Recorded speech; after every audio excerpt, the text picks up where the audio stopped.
Queridas irmãs, queridos irmãos espíritas, caras amigas e caros amigos que nos acompanham pela Web TV Mansão do Caminho, nossos votos de muita paz. Nós vamos encontrar na história da filosofia uma definição das mais eloquentes a respeito da imortalidade da alma. E sintetizando essas pesquisas desde há 19 séculos, Cícero, o grande pensador latino, escreveu que a história é a pedra de toque que desgasta o erro e faz brilhar a verdade. Mais tarde, Pasteur tem a ocasião de asseverar: muito conhecimento leva a pessoa à religião. Pouco conhecimento, portanto a ignorância, leva ao materialismo. Nessas duas colocações históricas, eu gostaria de lembrar que o imperador Tibério César, o primeiro governante do império depois de Augusto, o segundo realizador daquela trilogia de governantes do mundo, teve a oportunidade de mandar matar o seu próprio secretário particular, porque este o interrompeu enquanto ele estava numa evocação aos mortos. Se nós recuarmos historicamente entre os persas que dominaram o Oriente, antes de qualquer batalha, de qualquer realização transcendente, eles interrogavam os mortos e pediam a sua orientação. Os chamados aqueles que, examinando cadáveres de doenças e cadáveres de animais recentemente abatidos, liam nas vísceras desses animais a história dos acontecimentos no futuro. Com o cristianismo, esses fenômenos tornaram-se muito particulares, desde aqueles através dos quais Jesus se comunicava com os chamados mortos, àqueles nos quais ele próprio, depois de inumado, voltou para falar com os companheiros que ficaram na indumentária carnal. Na Idade Média, as aparições espirituais criaram os mais diferentes santos, que assim foram nomeados pela Igreja por causa da sua comunicação com os santos, que eram as almas das criaturas humanas que haviam desencarnado, ou a presença de Maria Santíssima, como de Jesus Cristo, que eles anunciavam terem observado. Se nós observarmos, por exemplo, Joana d'Arc, uma menina de 15 anos, de um lugarejo, Dom Remy, teve a grande visão de 3 seres angélicos que a guiaram na Guerra dos 100 Anos. E ela conseguiu, uma menina, reunir as tropas francesas que estavam esmagadas pelo poderio inglês e vencer os franceses e terminar essa guerra lamentável que durou 100 anos. Ela asseverava que via Santa Margarida, São Miguel Arcanjo e outros, que inclusive, quando ela estava presa ao madeiro no qual deveria ser queimada, ela teve um momento de reflexão em voz alta e teria dito as minhas vozes disseram-me que dentro de 3 dias, a partir daquela noite, eu estaria livre. E eu pensei que a minha liberdade seria voltar para casa, a minha pequena aldeia. Mas esta não seria uma liberdade real. Agora que eu estou para morrer, eu compreendo que eles não me enganaram. Por mais que me persigais, dentro de alguma coisa, de alguns minutos, nada podereis fazer à minha alma. E é curioso notar que a história conta que naquele momento o bispo católico de Beauvais apareceu com a sentença final para queimá-la. E ela, muito tranquilamente, olhando a multidão das tropas vencidas, porque ela foi traída pelo representante da igreja, ela foi vendida aos ingleses. Ela então disse: vós, bispo de Beauvais, a vós eu devo a minha vida, mas a Deus eu agradeço a minha outra vida, na qual, dentro de alguns momentos, eu estarei entrando. Se nós olharmos, por exemplo, os fenômenos de Lourdes, na gruta de Massabielle, teremos oportunidade também de ver uma jovem mantendo um contato com o mundo espiritual. Isso através da Igreja Católica Apostólica Romana, que negava a comunicação dos mortos. Mais recentemente, durante o papado de João Paulo II, o jornal da Igreja publicou uma entrevista do cardeal Concetti. Este é o cardeal que ainda continua dirigindo o grande jornal de opiniões da Igreja Católica Apostólica Romana. Naquela entrevista, ele perguntou ao Papa se acreditava na imortalidade da alma. E é óbvio que sim, porque se a alma tinha um destino de sofrer ou ser feliz, é porque a alma sobreviveria ao corpo. Mas o Papa sintetizou a sua resposta dizendo que nem todos aqueles que partem ficam na espiritualidade. Muitos deles voltam para comunicar-se conosco e são os santos, pessoas de caráter, de valores éticos, quem os recebe em abundância, porque sendo imortal, a alma, ela vem da notícia do além.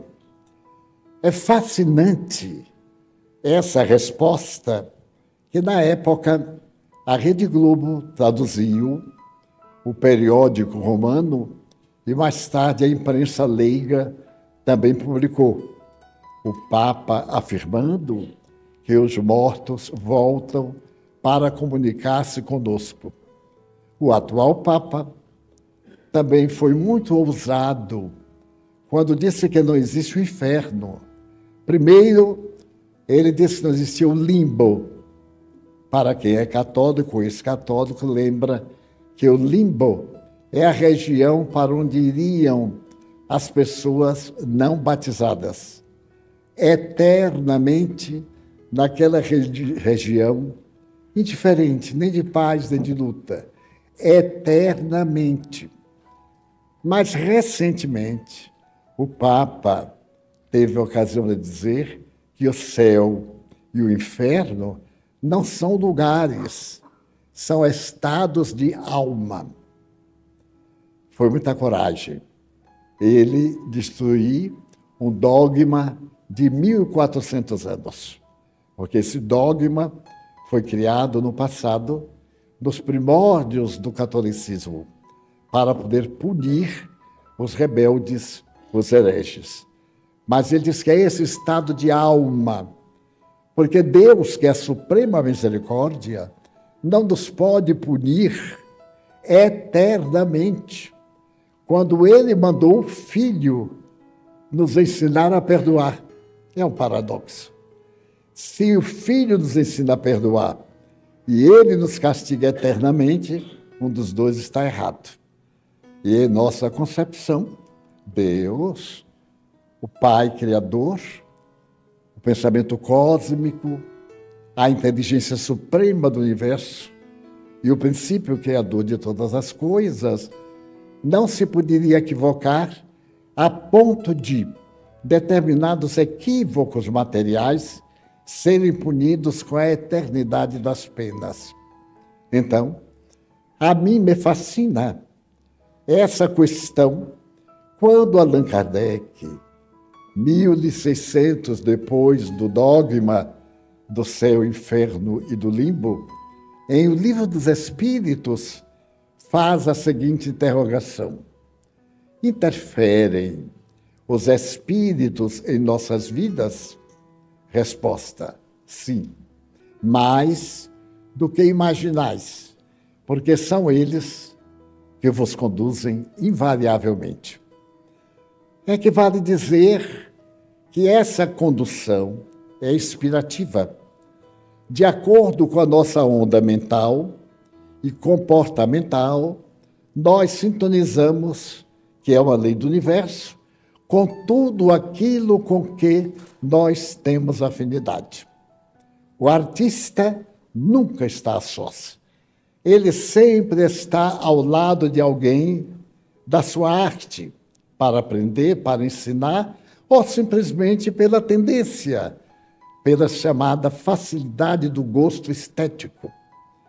Em qualquer área em que nós situamos o pensamento, temos uma faixa vibratória, qual ocorre no telefone, colocando o número, na televisão, um canal, ou qualquer outro serviço da moderna tecnologia, como seja a inteligência artificial. Reunindo chips que fazem lembrar neurônios, a inteligência artificial hoje compete com a inteligência orgânica.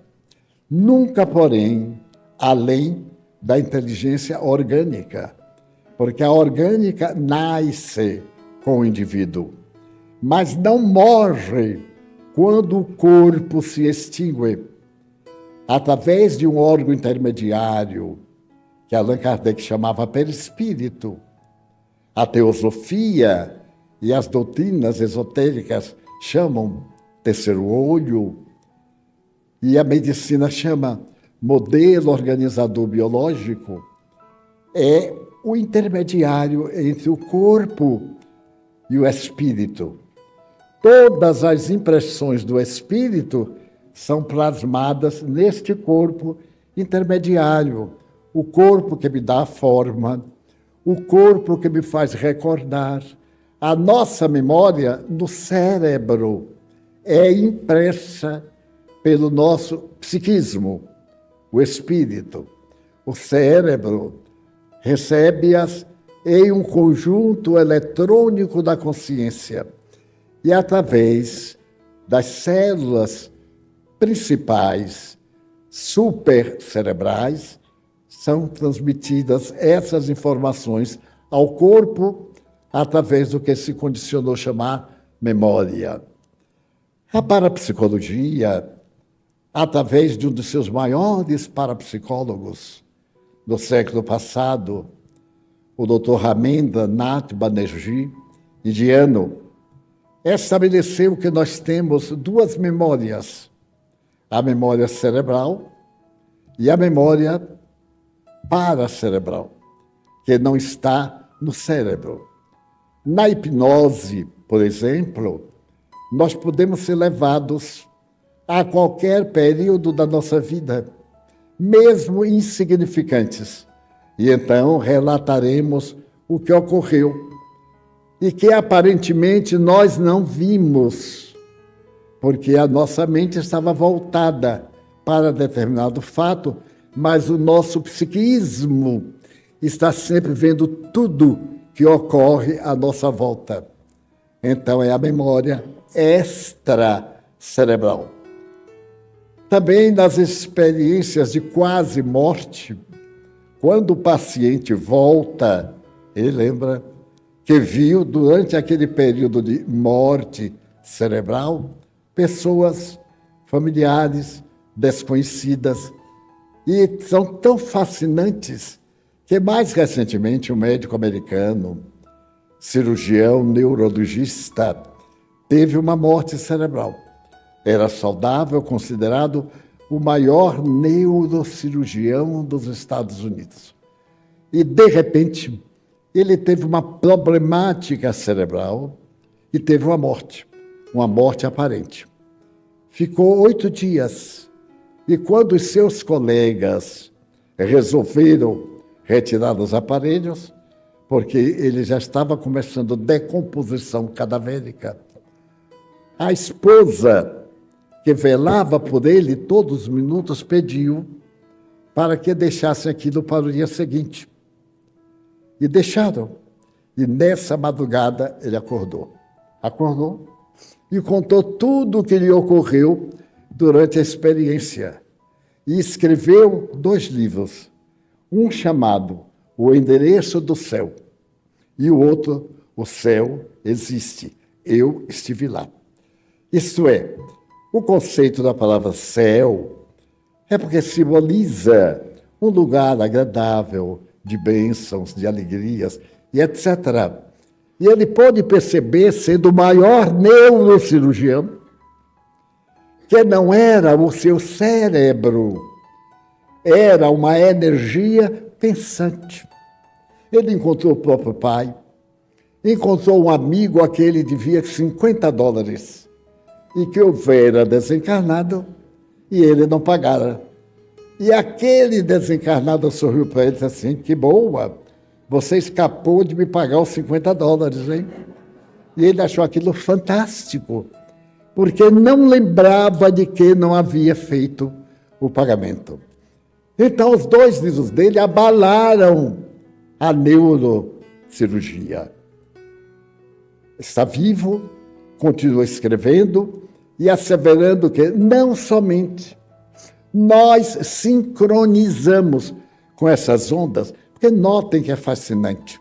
Pegamos aqui um aparelho de televisão, que antes eram os tubos terríveis, agora são mínimos chips.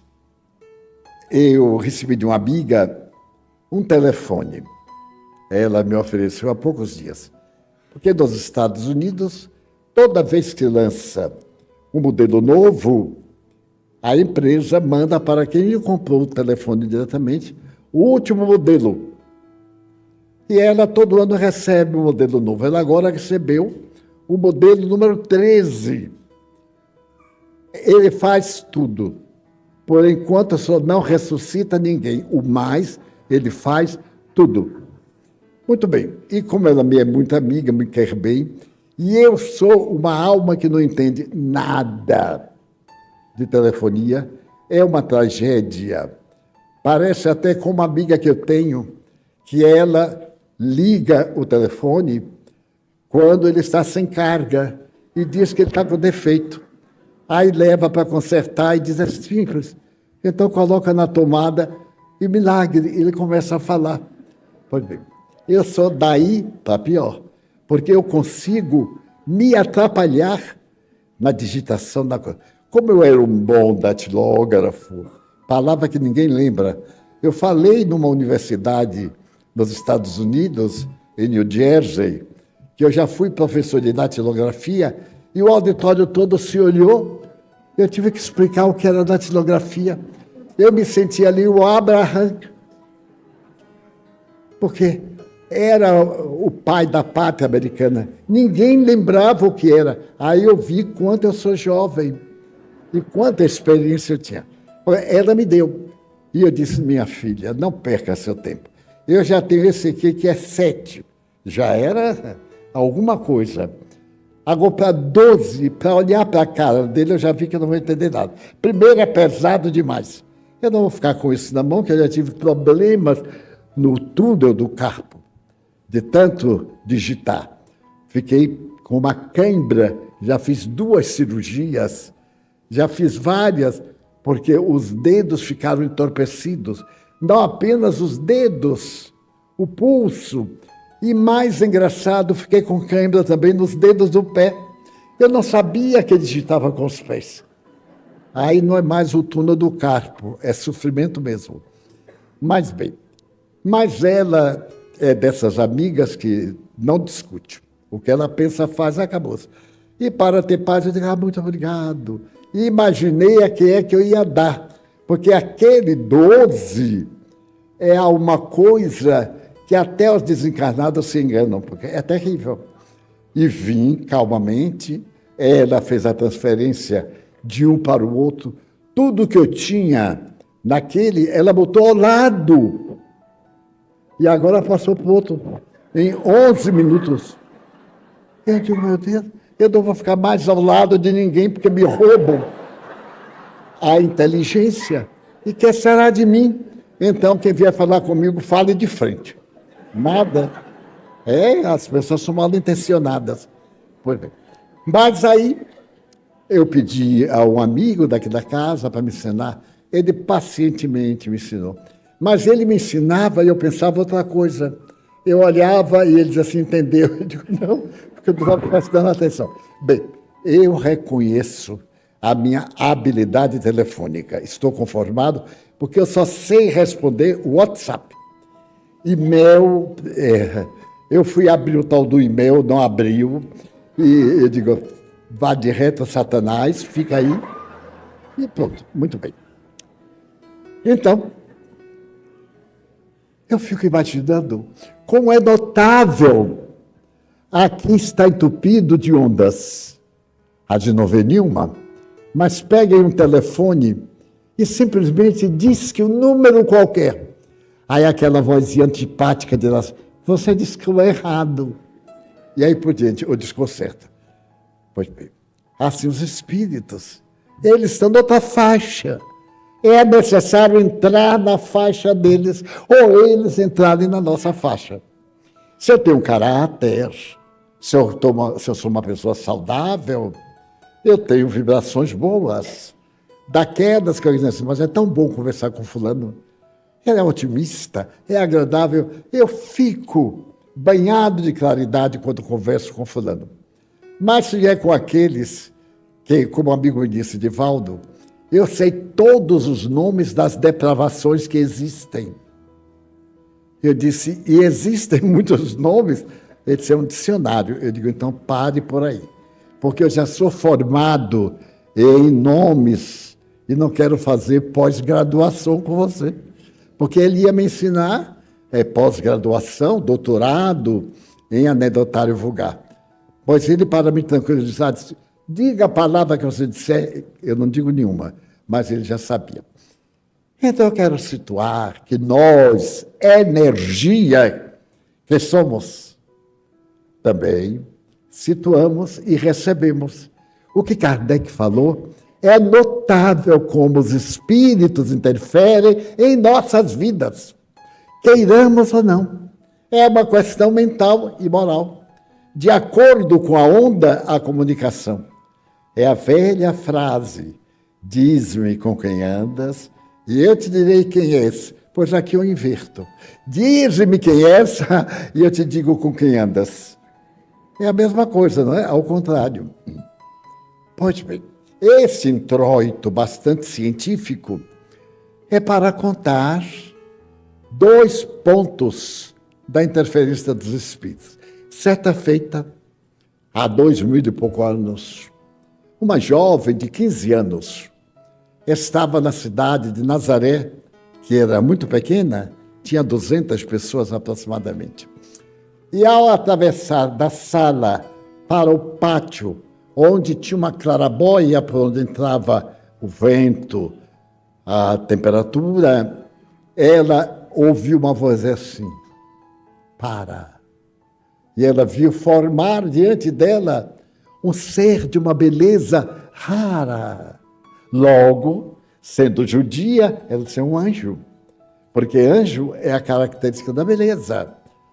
E esse anjo lhe disse, Miriam, apraz ao Senhor, seres mãe do Verbo divino.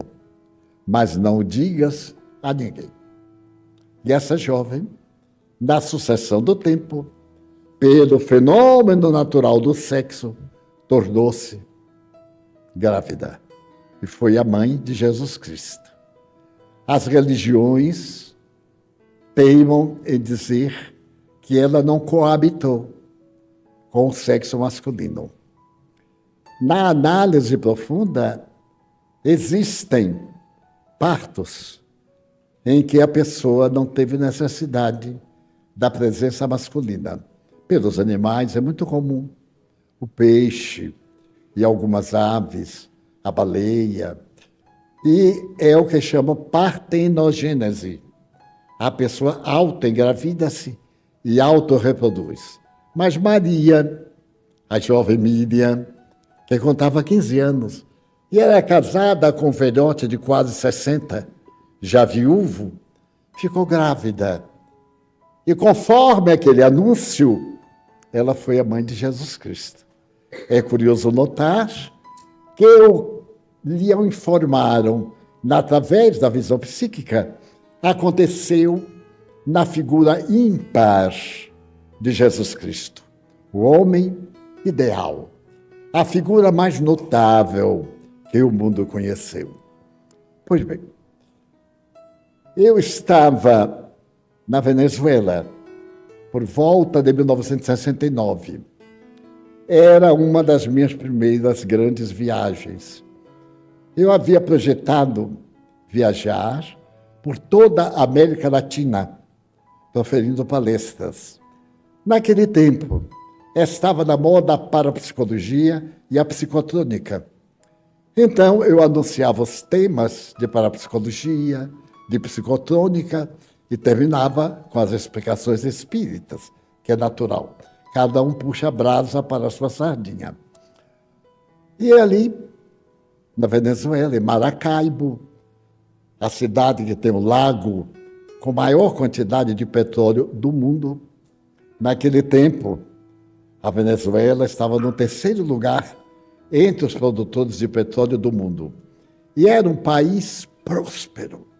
Era o mais evoluído da América Latina. Era um congresso pan-americano. E ali estavam várias pessoas de países diferentes. E naquela oportunidade, eu conheci uma senhora, eu não falava castelhano, eu não falava nada. Esse negócio de português e espanhol, eu sei que eu falava e o povo entendia. E ela gostou muito do meu sotaque. Olha, é porque quem mora no Pau da Lima tem um idioma especial. É claro, né? A gente tem um dialeto. Pois bem, então ela, terminada uma das conferências, veio conversar comigo demoradamente. E então me disse que era panamenha, mas morava em Bogotá. Perguntou se não podia passar por Bogotá no retorno ao Brasil e proferir uma ou duas conferências em Bogotá. Eu disse, olha, mas a minha dificuldade de espanhol é muito grande. Mas naquele tempo, o sucesso não era Elvis, quando tocava Caminito, e aquelas músicas suaves, que não são nada sensuais. E eu me recordo de uma amiga que ela me contou que naqueles tempos heróicos do amor, em uma noite ela foi a um baile com o namorado. E estava namorando e era quase ao ar livre. Ela podia ver o céu. E aí começou a tocar Noites de Ronda. É uma música, a mulher da noite, Noites de Ronda, cantando. Ela disse, ai, Divaldo, tocavam Noite de Ronda, a lua, e ele permitiu botar a cabeça no ombro dele. Ai, que paraíso. Hoje não é exatamente assim. É um pouquinho diferente. Começa pelas noites de ronda que já acabaram. E aí vão embora e se encontra casualmente depois. Mas então, as rumbas ali de Cuba eram de desencarnar os guias. Aquela maravilha. Hoje, essas músicas de moralidade, não precisa nada, basta bater aqui. Podem dançar, porque a música hoje é essa. E eu Aprendi muitas, porque o rádio, quase não tinha televisão, o rádio martelava. Eu aprendi tanto que nós tínhamos uma amiga aqui que também era rumbeira, ela cantava. E cantava bem, uma voz bonita. E apareceu uma música que nós nos apaixonamos. E então aprendemos. E aprendemos com tanta perfeição que nós cantávamos tu jeito, tu maneira. E o nome da música era de esquerda. Olha como a gente entendia o espanhol, não é? De esquerda e nós de maneira. Portanto, já vê que era maravilha. Mas eu aprendi um pouquinho de palavras. A primeira vez que eu fui falar espanhol em Buenos Aires, eu memorizei uma abertura, eu tinha uma memória muito boa, pedi ao meu anfitrião, que falava muito bem português, para ele pedir desculpa ao auditório, porque não falava seu idioma, mas eu falava a linguagem do coração. E ele fez uma página linda e eu memorizei na hora. Quando chegou na hora, eu levantei. Peço desculpas por não falar vosso lindo idioma.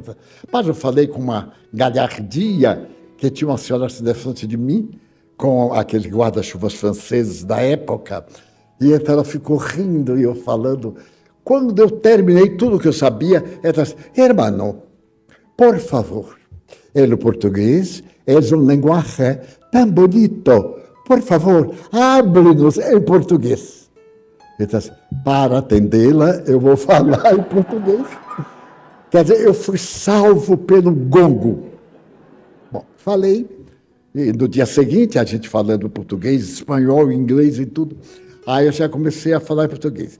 E o meu amigo ficava com o papelzinho e a caneta corrigindo. Eu dizia uma palavra equivocada, ele aí anotava. Mas errava tantas que não dava para anotar. Aí disse assim, Divaldo, faça o seguinte, daqui a um mês eu começo a anotar. E me narrou um momento também que eu falava a história de Maria de Magdala, em espanhol. E há uma cena em que ela chega na praia e a casa de Simão está com a porta fechada. E ela, então, bate na porta e abre a porta para entrar.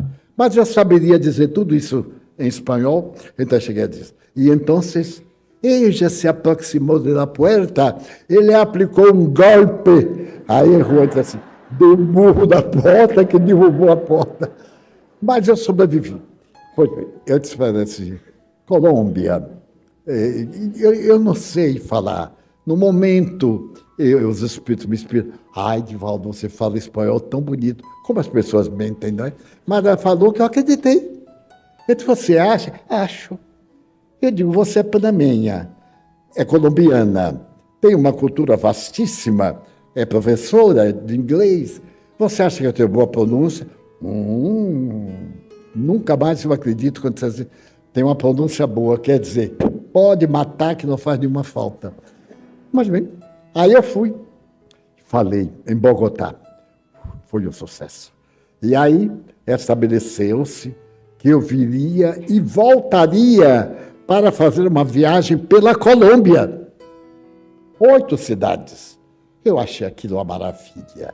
Eu vou aprender espanhol. E como não tinha professor de espanhol aqui em Salvador na época, eu aí mandei brasa nos boleros. Era o disco a ponto de ficar furado de tanto tocar e retocar. E na hora eu ligava a qualquer bolero. Eu sei uns 50 boleros naquela época. E rumbas também. E outras, etc. Mas o que eu quero ressaltar é que eu fui falar em Cartagena. Cartagena é uma ilha muito famosa desde a Idade Média, porque era a ilha dos corsários.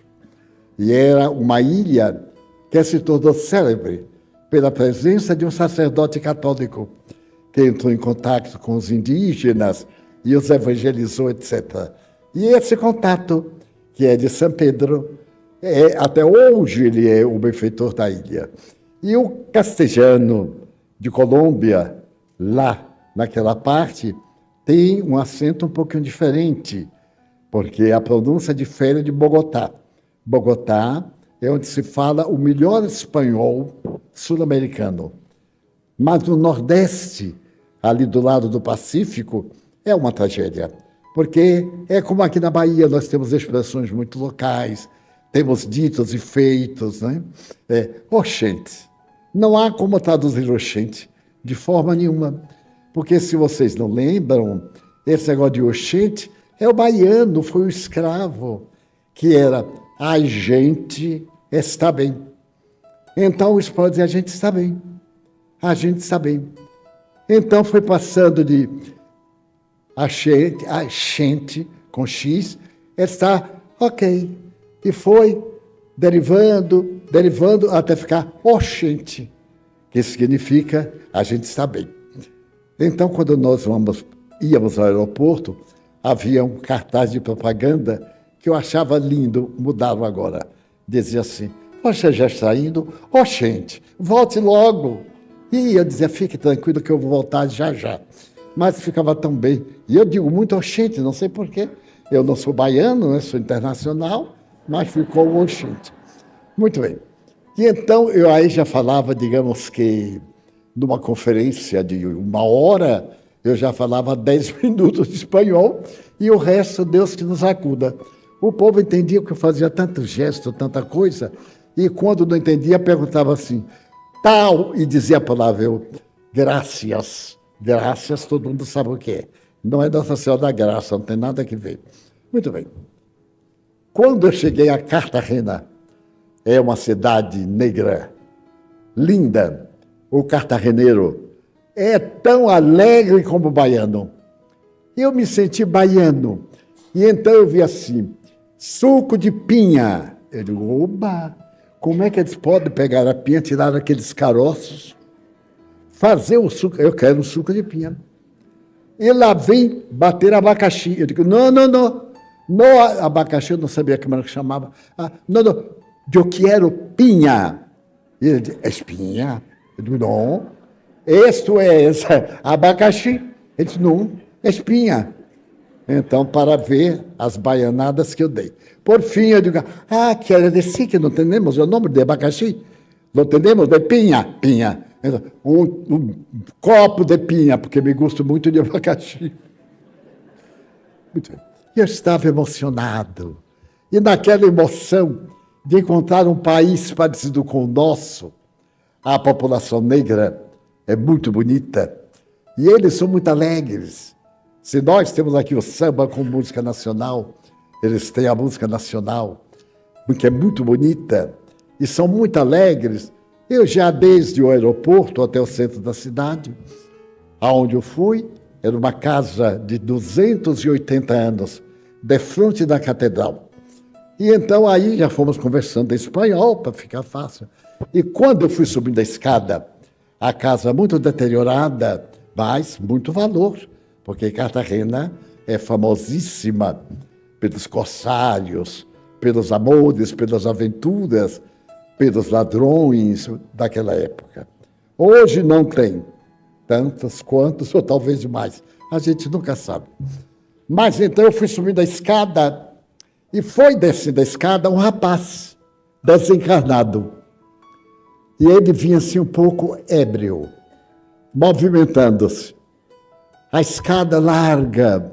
E vinha atrás dele uma senhora, também preta, gordinha, alegre. E ela gritou assim, olá, Divaldo, eu sou Ana de Cardona. O rapaz se aproximou de mim e disse, és mi madre, e eu te quero pedir para que lhe diga que não me he suicidado. Eu disse assim, mas dile, por favor, que foi uma overdose. Eu ainda não tinha escutado a expressão dada ao excesso de droga. Quando ela me abraçou, eu vi o espírito abraçá-la com uma ternura e lágrimas. E ela começou a chorar. Então eu perguntei, está comovida? Ela disse, algo estranho está me acontecendo. Eu estou sentindo algo. Eu disse, é seu filho, Juan. Ele está me dizendo que ele não se suicidou. A senhora tem chorado muito porque, sendo espírita, tinha tido um filho e esse filho suicidou-se. Ele mandou dizer que foi uma dose alta que ele tomou. Ele ainda está um tanto embriagado da dose.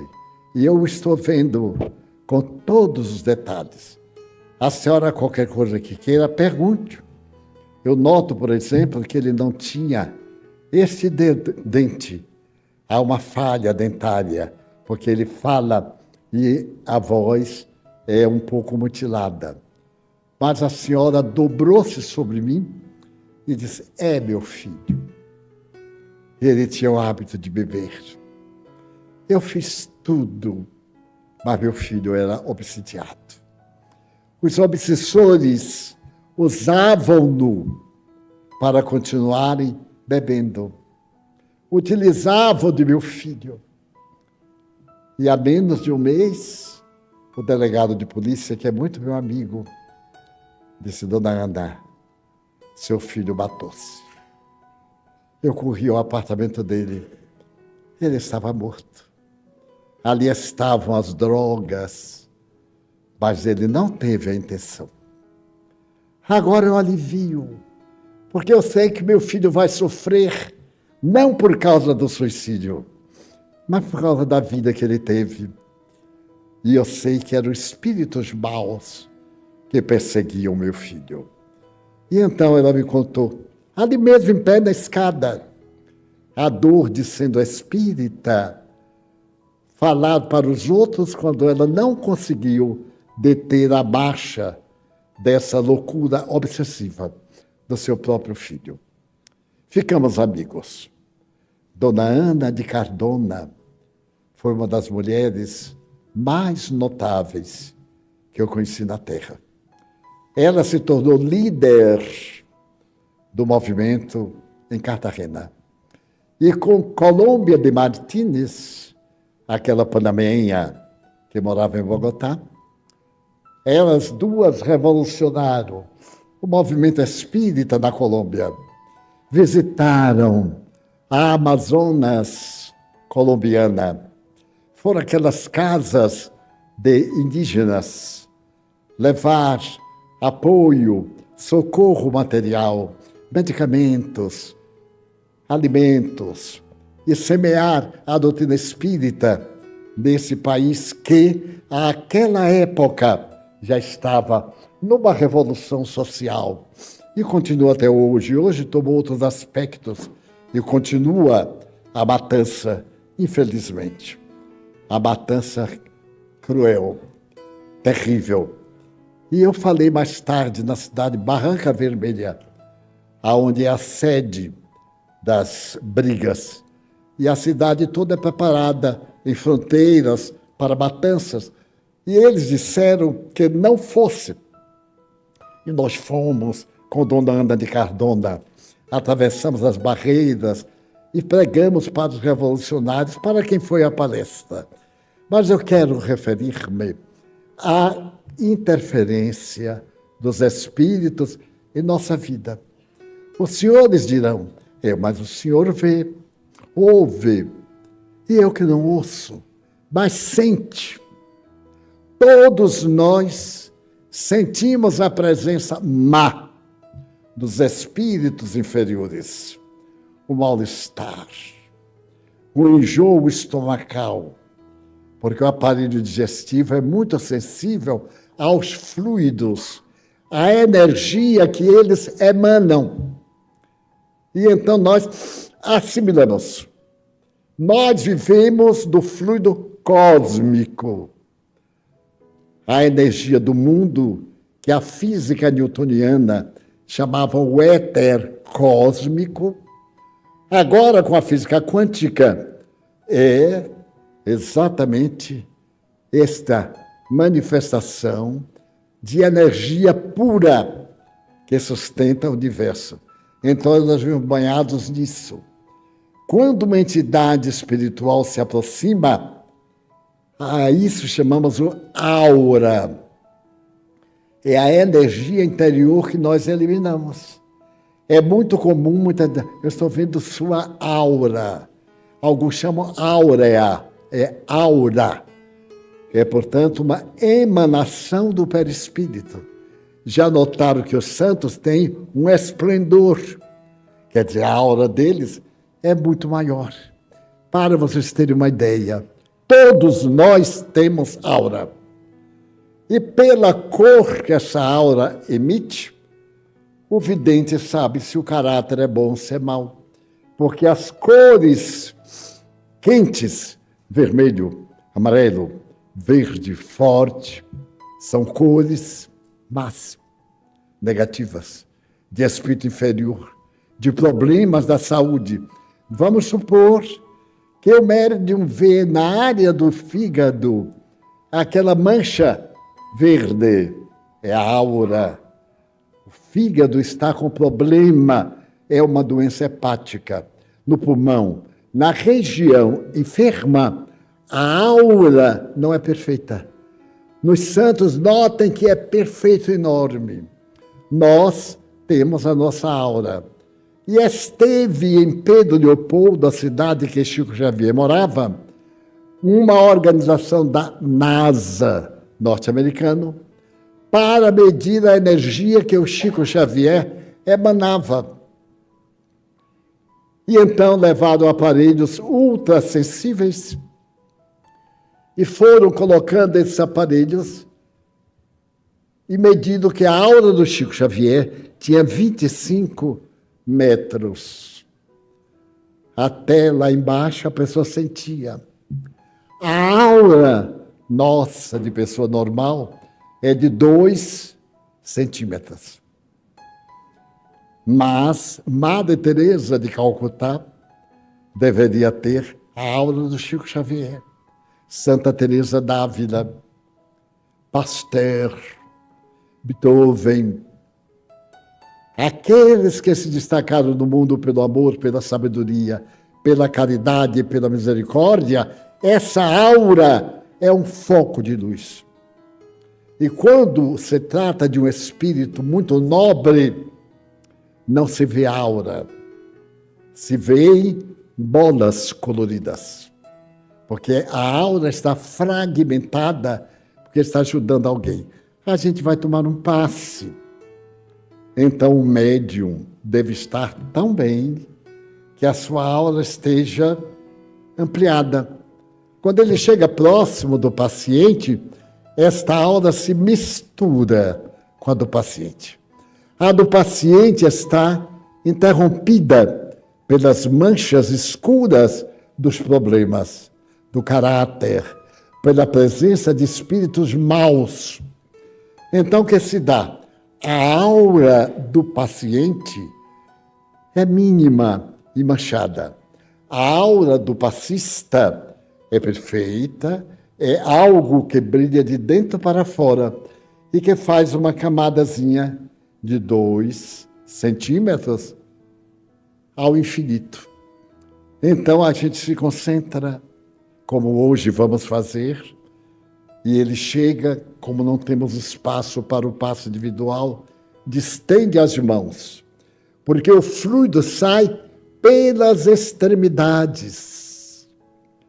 Então, colocar assim as mãos é fazer que a energia da glândula pineal, que está situada na base do cérebro, e por isso está chamado glândula cerebral, chakra, ponto de contato do espírito com a matéria. Então, essa energia magnética do médium desce e sai pelos dedos. Se o médium é devotado à causa, espíritos bons ou guias espirituais do indivíduo atormentado dão-lhe mais potência. E o dínamo produz uma energia espiritual saudável. Daí o passe que nós damos no fim da reunião é exatamente a energia animal do médium, que deve ser boa, e a energia espiritual. Mas vamos dizer que eu sou médium, e o meu caráter não é lá grande coisa. Eu tenho uma aura escura. Ou então, uma aura de tonalidade forte. Então eu vou aplicar o passe. A energia que sai de mim é doentia, é natural. Cada um dá o que tem. A pessoa está ali concentrada, mas como a pessoa é um inocente, não sabe que aquele indivíduo usa mal a faculdade que Deus lhe concedeu. Uns chamam graça, mas a mediunidade é uma faculdade de amor. Então, a divindade nos dá para aplicá-la a benefício da humanidade. Como Jesus disse, as serpentes não vos atacarão, as doenças fugirão de vós, e as obsessões, os maus, os demônios se afastarão, se permanecerdes em comunhão comigo. Então, nesse momento, para poupar o indivíduo que tem fé, seus guias primeiro aplicam passe no doente, no passista. Ele se sente ótimo, e aí a energia agora é mesclada, a energia animal e a energia espiritual. Ficou bem entendido? Qualquer pessoa pode fazer essa transmissão. Daí temos o passe magnético, o passe fluídico, quando o espírito incorpora e aplica, e o passe de natureza espírita, que nós damos incorporados pelas entidades do bem. E aí eles interferem em nossa vida, em nossa saúde.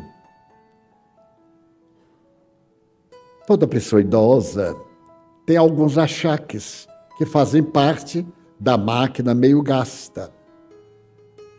E os espíritos do mal se aproveitam da fragilidade da pessoa para poder perturbá-los. Como aqui na Terra, a gente se aproveita do fraco para explorar, para perseguir. Desencarnou, continua a mesma coisa. E então a minha experiência é que há determinados dias que eu me sinto muito fragilizado e sem forças animais. O ser é forte, o espírito é danado, mas um corpinho de 97 anos não é nada. Pegue um pedaço de aço inoxidável e guarde 97 dias. Ele não enferruja, mas ele desgasta. Já a matéria é frágil, e por isso nós nos alimentamos, nós colocamos combustível, mas acima de tudo a mente mantendo. E eu então digo assim, meu Deus, eu estou tão desvitalizado que eu não sei o que será de mim hoje. Isso eu falo pela manhã, quando eu acordo. Mas como eu sou espírita mesmo, tudo o que me acontece, eu olho à luz do espiritismo. É minha filosofia de vida, é minha religião, é a ciência que me responde a todas as necessidades. Eu então recorro a uma pessoa de confiança, que eu conheço o caráter, e peço para me aplicar um passe. Vocês não acreditarão. Nós moramos, Edilton, meu filho, médico. Às vezes eu digo, meu filho, meça aqui a pressão, ou faça aqui uma análise, para confirmar o que eu estou sentindo. Pessoas me recomendam remédio tal. Eu não tomo nenhum remédio recomendado por leigo. Eu digo, muito obrigado, mas não tomo. Só tomo os que Edilton passa, porque ele conhece meu organismo. Ou algum outro médico, em alguma outra área, porque eu tenho confiança. E apesar disto, a gente às vezes se engana. Acha que o médico foi muito bom e não foi. Às vezes o médico está numa obsessão terrível. Eu estava com hérnia de disco e elas me atingiam de tal forma, 3 de vez. E eu não podia operar porque eu estava com problema cardíaco muito forte. Então eu fui a uma clínica em Salvador para fazer um bloqueio da dor. Uma chamada clínica da dor, entre as muitas que aqui tem. Então eu fui e disse ao médico que eu tinha ido fazer um bloqueio da dor. Ele disse, mas não, sente aí, tire a camisa, que eu vou fazer a aplicação.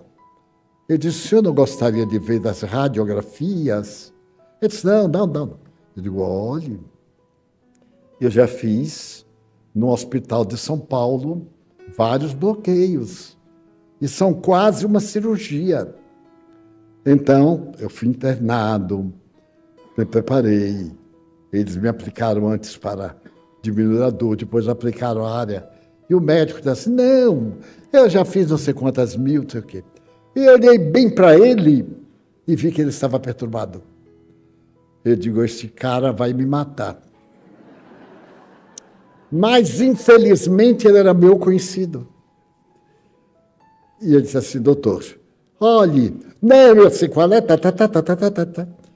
Eu digo, olha, para ver livre desse homem, deixa eu fazer. Eu digo, olha, mas o senhor vai me aleijar. Ele disse, você acha? Eu digo, acho não. Tenho certeza. Meu filho estava me acompanhando ali em pé.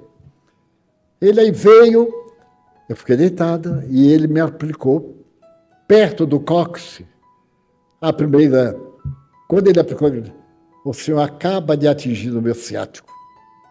E eu vou ficar com uma legião. Ele vai de volta, ele tire a agulha, porque o senhor está me alijando. Ele disse, ou o senhor tira ou eu levanto. E vai ser muito pior. Ele tirou. Resultado, eu fiquei com o dedo polegar do pé esquerdo morto. Ele matou o nervo do pé esquerdo do polegar. Eu aí fiquei sem poder andar. E andando e caindo. Eu já caí 14 vezes. Então tinha que fazer cirurgia ou usar um aparelho. Eu olhei bem para ele, mas eu tive vontade de dar um beijo nele. De tirar um pedaço da cara. Mas ser espírita é problema. Eu disse assim, eu poderia fazer uma queixa ao senhor, mas não vou fazer. Por quê? Porque eu sou espírita. Agradeço a ser espírita, porque o senhor ia perder o seu diploma. Porque eu ia dar a queixa, dizer que lhe adverti, que o senhor teimou, eu estou aqui com todos os exames do Sírio-Libanês, o segundo melhor hospital da América Latina. E o senhor, com a sua beleza, me bota aleijado. Felizmente, eu já tenho 80 anos. Você já imaginou se eu tivesse 60? Aí eu tive que, posteriormente, eu tive que fazer a operação das hérnias, porque elas, quem tem hérnia sabe que é uma benção, não é? 3, quando uma cessava, a outra apertava, era um jogo de futebol. Aí o médico me disse, se você tivesse vindo no dia seguinte, eu tentaria fazer uma ligação, mas eu disse, mas como é que eu ia saber? Ele sai daqui de Salvador para ir a São Paulo. Já a passagem me arruína. Agora imagine o resto. Felizmente eu tenho um seguro muito bom. E o senhor, por favor, me faça logo, arranque essas hérnias que ele está conversando e eu estou sofrendo. Ele, notável. Ele disse, você não vai sentir dor nenhuma e eu vou lhe operar. Me deu a primeira injeção, eu perdi a consciência. E 5 horas depois, eu acordei com um bem-estar tão grande que eu perguntei assim, doutor Fulano, está demorando, então de volta já acabou. Você está acordando. Aí me mostrou a filmagem. E eu nunca mais tive nada daquelas 3 hérnias. Porque eram kármicas. Eu já tinha feito uma operação extraindo uma hérnia. Essa era a 4ª. Como não tem 5ª vez, eu estou tranquilo. As 4 eu já paguei. Mas aí, como eu gosto das coisas muito claras, eu pedi a ele que fizesse um relatório, que explicasse qual seria a causa desse nervo que assiste ao dedo polegar esquerdo, que eu queria mostrar ao médico. Ele fez. Eu aí fui ao médico, puxando da perna. Naquele tempo eu usava uma outra bengala. Ele disse, o que é que você tem? Eu digo, eu vim lhe mostrar a perícia do senhor. Não faça mais isto com ninguém. Tenha consciência. O senhor ganha e tem a obrigação de fazer o melhor. O médico nunca pode atender rapidamente para ter mais clientes. O senhor não me examinou sequer. Não sabe se era embaixo, se era em cima. Ah, mas eu calculei. Eu digo, está óbvio, calculou errado, né? Aí eu tirei o sapato e o dedinho. Porque toda vez, esses são os outros. E esse é o dedo sem flexibilidade. Ele é morto. Então a gente vai andando e a gente cai. O dia da primeira queda foi muito original, porque eu estava conversando com o espírito. Ele estava lá no quarto e eu estava em pé conversando com ele. Um espírito mau. Ele então disse assim, olha, Edivaldo, deixa de muita conversa. Vai pegar ali o Evangelho e lê. Olha que cilada. Eu disse para já. Aí eu me dei a volta e pá! Caí. Caí no mármore, na parede. Quebrei até o perispírito. Fui quebrando, quebrando, quebrando. Aí eu fiquei parado e o espírito disse assim, oh, que peninha. Eu digo, você tem mãe, meu filho? Ele perguntou, por quê? Eu digo, eu tenho a peninha dela, de mim não. Tá bem. Daí fui indo, me adaptei, mudei de bengala. E hoje eu ganhei mais uma bengala. Uma moça que aqui está me ouvindo, disse, eu lhe trouxe a bengala da minha avó. Ela morreu. E eu estou trazendo a bengala. Eu digo, pronto, é o próximo, não vou usar tão cedo. Eu já pedi à velhinha que tenha paciência, que ela fique lá e venha agradecer usar a bengala. Todo dia eu faço uma prece por ela, mas a bengala só vai para minha unha quando eu tiver garantido que não tem hereditariedade. Então, os espíritos interferem em nossas vidas. Cuidado com os maus pensamentos. Todos temos maus pensamentos. É uma tragédia. Não sei porque a gente gosta tanto de tanta miséria. Mas toda vez que vier, faça a técnica. Transforme esse pensamento numa coisa boa. Então, vamos dizer que a gente foi à praia. E está na cabeça da praia daquela criatura que pesa 150 quilos, que é a última moda, e aquele monstro caminhando. A gente diz assim, coitadinha. Carregar aquele peso não é fácil. Vocês já imaginaram carregar 150 quilos? O coração, ela está exibindo, porque é sensual agora. Como era sensual ser magra. Aí a pessoa entrava num transtorno para não engordar. Quando vê um pensamento desse, ou de outra natureza, ou alguém nos contrariou, a gente diz assim, eu vou perdoar, porque mal eu não desejo, não. Mas Deus vai cobrar a minha parte. Eu acho tanta graça, a gente perdoa, mas Deus que cobra, porque senão ele vai ver. Daí a proposta espírita de que os maus, como os bons, interferem em nossos problemas familiares. Das discussões, quando brigarem com o marido e vier aquele ímpeto feminino de querer ferir, de dizer uma coisa pesada, corra e bote água na boca. Quando o maridinho estiver muito animado, botando perfume, que vai ali trabalhar até 8 da noite,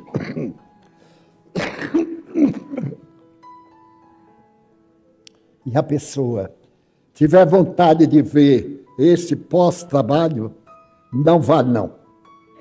Não dê ousadia. Deixa ele ir. Ele vai, volta contentinho. E diz, estou tão cansada. Meu bem, eu faço ideia. A sua vida é tão difícil, porque é como disse Lady Di, casamento de 3 não dá certo nunca. O que é que você quer dizer? Nada. Ela que falou. Lady Diana, o príncipe Charles e Camilinha, uma gracinha, não é? Casamento, ela disse na televisão, na cara de todo mundo. A rainha Elizabeth não morreu porque ainda era cedo. Ela disse assim, bem suave, é um casamento de 3. Aí ele adulterou, eu também adulterei. Não precisa a gente descer a pocilga para estar ao lado do porco. Deixa o porco afogar-se na lama. E nós somos o zelador da nossa dignidade. É o tipo da vingança banal, porque a pessoa vai arranjar outro por insatisfação, ou porque seu temperamento exige. Então, divorcie-se, separe-se legalmente, mas trair não deve. Então, de acordo com a sua conduta, um espírito equivalente vai lhe inspirar a dar respostas violentas. E às vezes um casamento bom se destrói. Uma bela amizade, a gente pode se tornar divorciado e ficar excelentes amigos. Eu tenho amigos que divorciaram, casaram e ficaram excelentes amigos da ex-esposa. Não dá para a gente entender a humanidade, mas é assim. Se dão mais bem do que quando eram marido e mulher.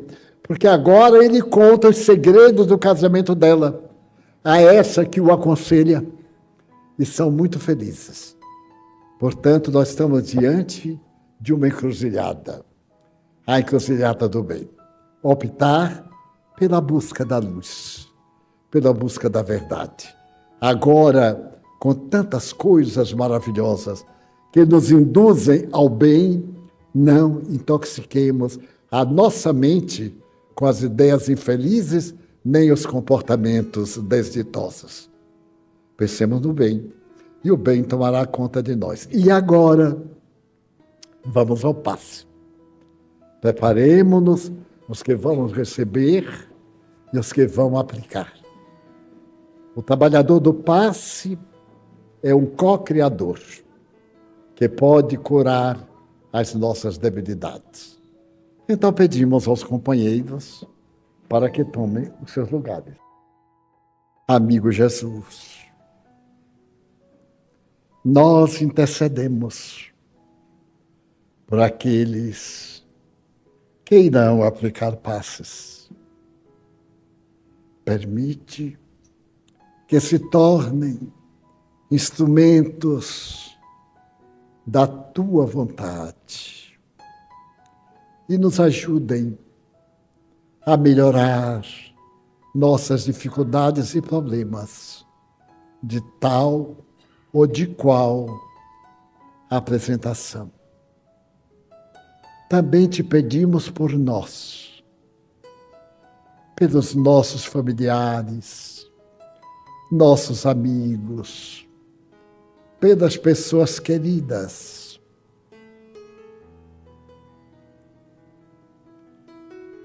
Por aqueles que nos pedem orar por eles. Por Luiz Felipe, Odélia e tantas outras que fazem parte da nossa agenda de carinho e prece.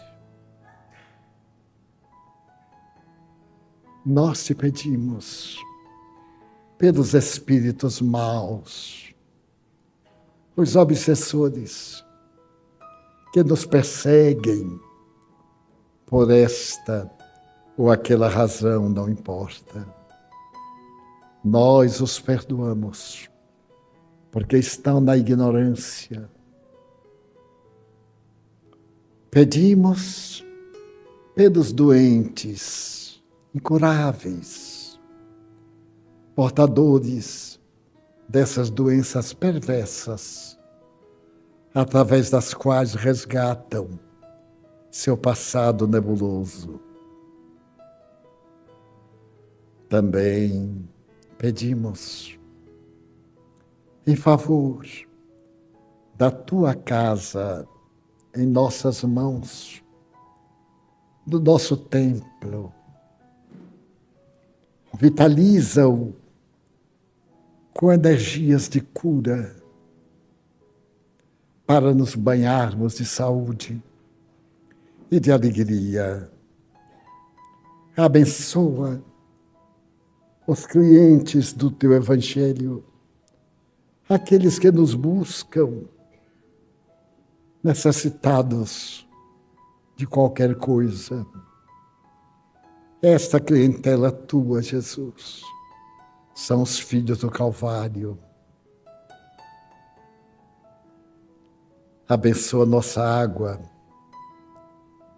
torna fluidificada para matar a sede da alma. E pedimos-te, por fim, pela paz no mundo, pela paz na terra, que se acalmem os ânimos e a corrida armamentista da guerra perca forças e a paz sobranceira tome conta de nós. Em teu nome, Senhor, em nome de Deus, de Maria Santíssima e dos Espíritos nobres, nós encerramos a nossa reunião, formulando votos de muita paz para todos nós. Está encerrada. Gostou do vídeo? Ele fez sentido para você? Compartilhe sua opinião nos comentários. Aproveite e deixe seu nome ou o nome de um ente querido para incluirmos em nossa corrente de oração. Ah, e se ainda não é inscrito no canal, inscreva-se e deixe seu like. Isso é muito importante para nós e uma maneira de apoiar nosso trabalho de levar cada vez mais conhecimento até você. Obrigado de coração.